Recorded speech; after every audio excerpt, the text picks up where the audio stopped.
l'autre clivage, la fracture même, comme le dit Bernard Sananès quand il regarde un peu qui a voté pour qui, c'est une fracture financière. Il y a ceux qui comptent quand ils font leurs sous, et ils ont majoritairement voté Jean-Luc Mélenchon et Marine Le Pen. Il y a ceux qui ne comptent plus quand ils font leurs sous et qui ont voté Emmanuel Macron. Est-ce que vous n'avez pas peur d'être finalement, en fait, le candidat des riches ? Oui, mais quand nous supprimons la taxe d'habitation, comme nous l'avons fait, ça ne concerne pas les riches. Et on avait visé en particulier les 80% de Français de la classe moyenne. Quand nous supprimons la redevance audiovisuelle, là aussi, je peux vous dire que les 138 € de la redevance individuelle ont un impact sur les petites rémunérations et les petits salaires, moins sur les grandes fortunes.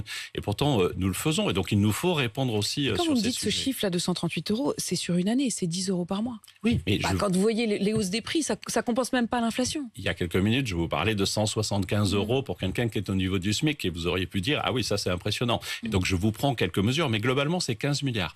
La baisse des impôts que nous proposons, et nous sommes crédibles, parce qu'on a baissé sur les particuliers de 25 milliards dans la mandature précédente. Et donc oui, nous maintiendrons cet effort encore. Christophe Castaner, ce n'est pas chez moi qu'il faut chercher de la complaisance avec Monsieur Poutine, ce n'est pas chez moi qu'il faut chercher des financements du côté de la Russie.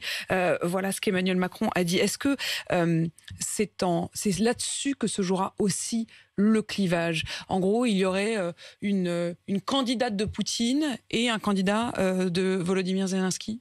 Écoutez, le clivage, c'est celui de la crédibilité. Et est-ce que Marine Le Pen aujourd'hui est crédible sur la scène internationale alors qu'elle était totalement liée à Vladimir Poutine, même la veille de l'envahissement de l'Ukraine, la même qui, alors que nous recevions le président Zelensky à l'Assemblée nationale et au Sénat, déclarait il y a quelques jours qu'elle n'avait aucune admiration pour Zelensky et qu'elle maintenait son admiration pour Poutine, effectivement, les Français doivent se poser une question simple. Est-ce qu'ils veulent confier leur diplomatie et leur armée à quelqu'un qui est totalement aligné et dépendante, vous avez rappelé la dimension financière, de pays qui aujourd'hui ne sont pas des pays démocrates, et en particulier la Russie.